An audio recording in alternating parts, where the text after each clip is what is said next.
Di sini saya mendapatkan tugas tentang public speaking dengan tema mengubah keyakinan. Sebelumnya, perkenalkan, nama saya Suci Indah Lestari dengan NIM SP25028 dari Prodi S1 Kebidanan. See you next video ya. Apa sih transformasi keyakinan? Transformasi keyakinan adalah proses kompleks dengan melibatkan perubahan fundamental dalam pandangan, nilai, dan perilaku individual atau kelompok yang sering dipicu oleh celah dan kontradiksi antara keyakinan yang ada dengan realitas baru dalam era globalisasi dan perubahan sosial yang cepat. Merubah keyakinan menjadi penting untuk mengatasi tantangan seperti polarisasi budaya, konflik psikologis, dan ketidaksetaraan sosial. Misalnya, gender atau identitas rasial bertentangan dengan nilai-nilai kesetaraan modern, menciptakan kebutuhan untuk transformasi yang adaptif. Transformasi keyakinan sama dengan perubahan mendasar pada nilai dan perilaku. Yang pertama, dipicu celah antara keyakinan lama dan realitas baru. Yang kedua, model ruptur atau drastis. Interstitial, bertahap, simbiosis, integratif. Yang ketiga, narasi CBT membantu mengubah keyakinan yang tidak adaptif. Ada 4 poin penting. Yang pertama ada batasan, celah, dan kontradiksi dalam perubahan keyakinan. Yang kedua ada strategi transformasi. Yang ketiga ada mekanisme mengubah keyakinan. Yang keempat, model transformasi, ruptur, interstitial, dan simbiosis. Adapun penjelasannya yaitu batasan dan celah, kontradiksi dalam perubahan keyakinan. Perubahan keyakinan menghadapi berbagai hambatan, terutama resistensi internal karena keyakinan yang sudah mengakar. Conkran, Smith, dan Little 1999, celah penelitian terlihat dari kurangnya studi jangka panjang yang menunjukkan bahwa keyakinan sering kembali ke pola lama. Bell and Cohen 1999.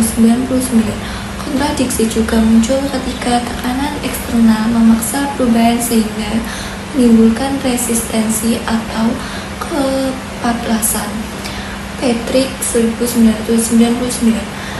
Serta ketika model transformasi tidak sesuai dengan konteks budaya. Karena itu, perubahan keyakinan menuntut pendekatan holistik yang mencakup aspek emosional, sosial, dan budaya. Ada pula penjelasan strategi transformasi. Strategi transformasi keyakinan menandakan proses refleksi dan perubahan yang terarah. Conkran, Smith, dan Little 1999 menyoroti proses penyelidikan melalui refleksi kritis, dialog, kolaboratif, dan eksperimen. Praktik untuk membantu individu mempertanyakan asumsi lama. Practice 1999 menambahkan strategi berbasis motivasi seperti penguatan positif dan penetapan tujuan realistis. Sementara itu, Bell dan Cohen 1999 menekan pentingnya refleksi mendalam terhadap praktik, terutama dalam konteks pendidikan. Secara keseluruhan, strategi ini efektif bila didukung lingkungan yang kondusif seperti komunitas belajar atau mentor. Yang ketiga, mengubah keyakinan. Mekanisme perubahan keyakinan terjadi melalui disonansi kognitif, yaitu konflik antara keyakinan lama dan informasi baru yang mendorong revisi. Pinterest 1999. Proses ini diperkuat oleh pengalaman langsung yang menantang pandangan sebelumnya. Conkran, Smith, dan Little 1999. Dialog dan umpan balik juga membantu individu. Yang ketiga ada mekanisme mengubah keyakinan. Mekanisme perubahan keyakinan terjadi melalui disonansi kognitif, yaitu konflik antara keyakinan lama dan informasi baru yang mendorong revisi. Pinterest 1999. Proses ini diperkuat oleh pengalaman langsung yang menantang pandangan sebelumnya. Conkran, Smith, dan Little 1999.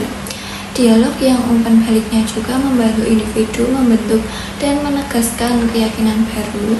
Ball dan Cohen 1999. Perubahan tidak terjadi secara instan dan membutuhkan pengulangan serta penguatan agar tidak kembali ke keyakinan lama. Yang selanjutnya mode transformasi, ruptur, interstitial, dan simbiosis.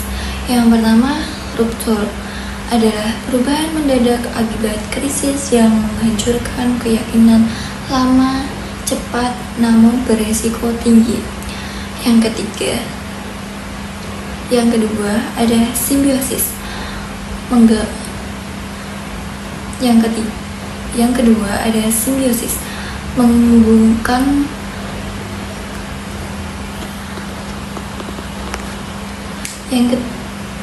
Yang kedua ada simbiosis, menggabungkan keyakinan lama dan baru secara harmonis, memungkinkan perubahan yang lebih natural namun membutuhkan waktu dan fleksibilitas.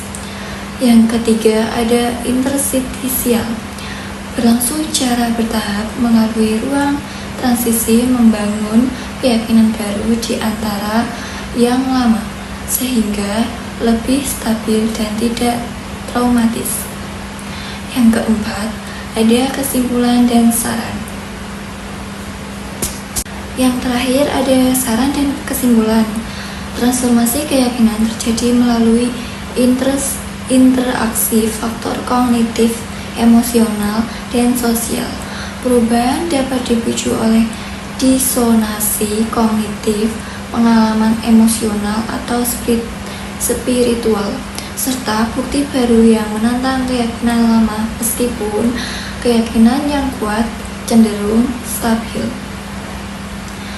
Perubahan tetap memungkinkan terjadi melalui